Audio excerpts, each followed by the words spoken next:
In advance ఒక చిన్న విషయం. రేపు రాత్రి ఫెస్టివిటీస్ మీకు అందరికీ తెలుసు కదా, అదేంటిదో నాకు తెలీదు. న్యూ ఇయర్ అయితే కాకపోతే ఆల్కహాల్ కన్సంప్షన్లో ఎందుకు అంత డిఫరెన్స్ ఉంటుందో నాకు తెలియదు. ఆ తర్వాత మళ్ళీ అసలే కోతి కళ్ళు తాగింది అన్నట్టు మళ్ళీ రోడ్ల మీద బళ్ళు వేసుకొని వస్తూ ఉంటారు. ఇట్లాంటివి ఏమైనా చేస్తే తాట తీస్తాం రేపు రాత్రి.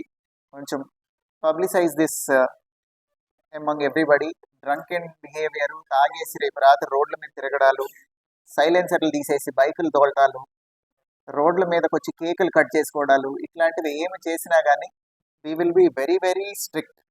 అందరూ లా అబైడింగ్గా ఉండి ఇంట్లో కావాలంటే ఒక కేక్ కట్ చేసుకొని క్లాప్స్ కొట్టుకొని హ్యాపీ న్యూ ఇయర్ చెప్పుకొని దే కెన్ హ్యాపీలీ రెస్ట్.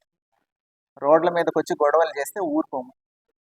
అన్నెసరిగా పని లేకుండా రేపు రాత్రి రోడ్డు మీద కనుక తిరిగితే you will be picked up and sent to nearest police station. మళ్ళీ తెల్లారిపోద్దని పంపిస్తాం. ఏం పని మీద రోడ్డు మీదకి వచ్చారో చెప్పాలి ఎవరైనా సరే రీజన్ రేపు రాత్రి. So to prevent these minor incidents and accidents. ఇప్పుడు వాళ్ళు ఏమంటారు, కాసేపే కదా సార్ సెలబ్రేషన్ అంటారు, బట్ పడిపోయి డివైడర్ గుద్దుకుంటే ప్రాణం పోతుంది. We don't want that to happen. So దయచేసి ఇది కొంచెం take this message across to public. New year చక్కగా సేఫ్గా చేసుకోండి.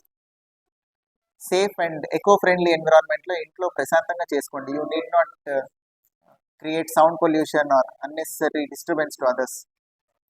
Thank you.